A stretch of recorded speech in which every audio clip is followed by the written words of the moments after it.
Kevin Parent. The power of teaching. The power of teaching, Kevin Parent.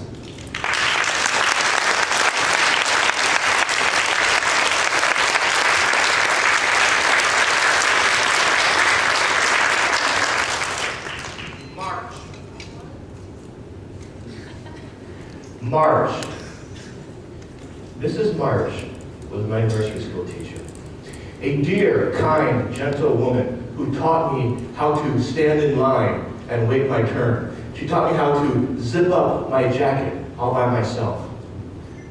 Members, guests, Mr. Contestmaster, the impression that a teacher leaves us, good or bad, that is the power of teaching. My first grade teacher was Mrs. Bonix. And Mrs. Bonix taught us phonics. And I thought she invented it and named it after herself. One day she pulled me aside and said, Kevin, 2 + 3 = 5. And to this day, I still know that. That is the power of teaching. My first bad experience, however, came in the 3rd grade. Mrs. Krause. Mrs. Sauerkraus had a horrible temper. She would yell at us every day. I've already answered that question when David asked it. If you don't know the answer, you talk to David. Don't ask me again. And my mother noticed that my friends and I began to change. My face broke out. Tony began to stutter, and David developed a nervous little twitch. That is the power of teaching. But have you ever had a teacher who recognized you, who took an interest in you and encouraged you to pursue a hobby? I did.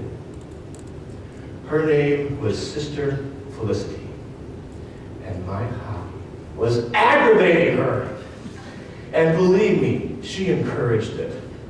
By this point, I had given up actually learning anything in school. So I had to find new ways to keep myself occupied. I constantly wore my shirt untucked and my hair too long. And when she threw that dress code at me, I read it carefully, trying to find a loophole.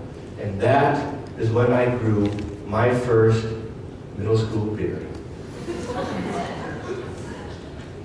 But some teachers are like hammers. They're constantly banging at you, trying to shape you into their version of an ideal student. And like any good piece of iron, I put up all of my resistance. I used to stay up all night just so I could fall asleep in her class. Yes, Joshua, I would even spit on the classroom floor. You'd be so proud of me. On one occasion, I even managed to hang my underwear on the flagpole. The more math homework she gave me, the more I would practice my guitar. The more she talked about adjectives and adverbs, the more I would write love notes to Lisa. The more she tried to teach me, the more I resisted. And then, one day, the biggest surprise of my life. Something I never expected would happen. Something I was completely unprepared for. I graduated. And I took a job in a steel mill. And I was in control of my life. I was making a living. And for the first time, there were no teachers telling me what I had to do or what I had to know. And for the first time, there were no teachers telling me what I had to do or what I had to know. There was no longer anyone in my life who cared enough about me to try to get through to me. Now my only challenge was getting up each morning. There was a void, a nothingness in my life where education should have been. There was no longer anyone preparing me for the world because this was it. And worse yet, this all it was ever going to be. Teacher. I didn't want you to give up on me. I wanted you to break through the barriers. I wanted to know if you were real. But I didn't want you to just teach me. I wanted you to inspire me to want to learn. But you saw only the left hemisphere of my brain, in which you tried to cram with all the facts and figures that you decided I should memorize. I quit that job in the mill. I entered college, and for the first time in years, I loved learning again. Art school threw new challenges at me, challenges that I enjoyed. I got all A's that time, and truth be told, it was fairly effortless. Because they didn't try to force me to learn. They weren't trying to trick me into learning. They simply made me want to learn. And that is what inspired me to study education and pedagogy.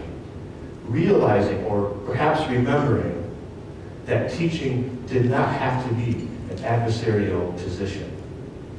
Some of you here tonight, you may be teachers, whether by occupation or by being a parent or by being a Toastmaster. And maybe you know someone like the student I used to be.